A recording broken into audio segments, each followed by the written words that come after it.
নমস্কার বন্ধুরা, আমি চন্দনা বলছি। আমার চ্যানেলে আপনাদের স্বাগত জানাই। আমি আজ চ্যানেলে একটি আচারের রেসিপি বানাচ্ছি, যার নাম হচ্ছে কামরাঙার আচার।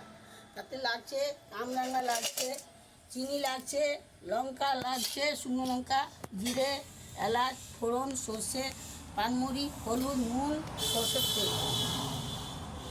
আমি এবার কামরাঙাটা কেটে দেখাচ্ছি কেমন কাটতে হবে।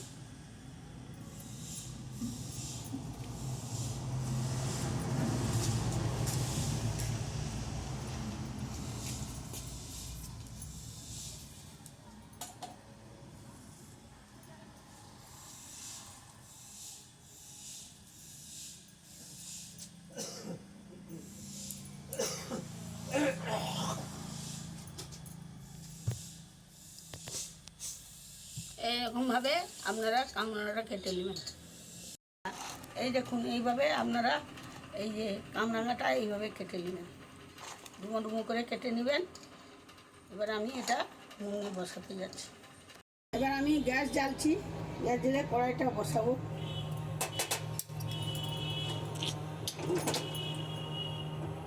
গ্যাস জ্বালছি বলছি তো। তারপরে আমি এই মশলা রেখে এই লঙ্কা, দুটো লঙ্কা আমি শুকনো ভেজে নিচ্ছি গুঁড়ো করার জন্য। লঙ্কাটা ভাজা হয়ে গেছে, হালকা করে ভেজে নেব। এবার আমি কিছুটা এই পানমুড়িটা ভাজছি, হালকা করে পানমুড়িটা ভেজে নিলাম। ভাজা হয়ে গেছে হালকা। এবার আমি ফোড়নটা দিচ্ছি, ফোড়নটা হালকা করে ভেজে নেব। এবার আমি জিরে দিচ্ছি,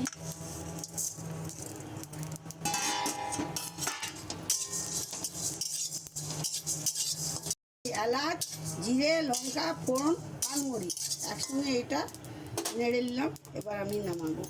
এবার আমি কড়াইতে এবার একটু তেল দেবো, সরষের তেল দেবো। এই একটুখানি 50 মতো তেল দিলাম। এতে আমি এবার দেবো এই যে শুকনো লঙ্কা 4-6টা, এটা ফোড়নে দিয়ে দিলাম।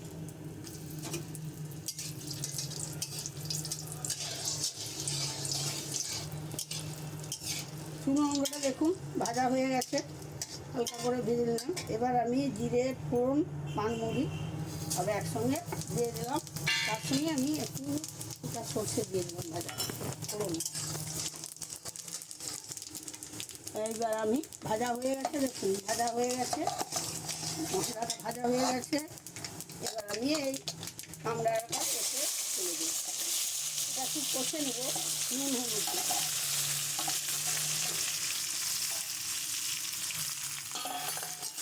এইভাবে আমার কষতে থাকবে। তার সঙ্গে আমি এই নুনটা দিচ্ছি,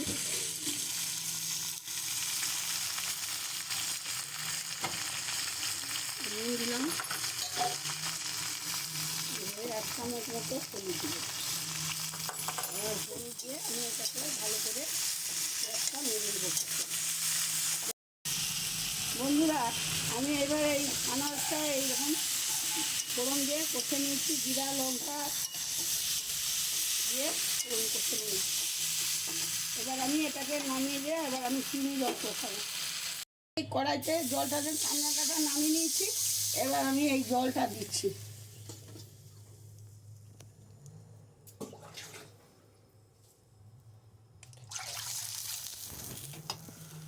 বন্ধুরা, আমি এবার এই চিনিটা ঢেলে দিলাম। এতে চিনিটা 20 মিনিট যাবে, আধ ঘন্টার মতো এটা পাক করে নিতে হবে ভালো করে। বন্ধুরা, এবার আমার এই যে পাকটা হয়ে গেছে, দেখুন 20 মিনিট মতো এই চিনির পাকটা করছি। এবার আমি কামরাঙাটা এতে কষে রাখলাম, রেখে দিয়ে দিলাম। নাড়াচাড়া করে করতেছি, দেখুন এইভাবে একটু নাড়াচাড়া করবেন।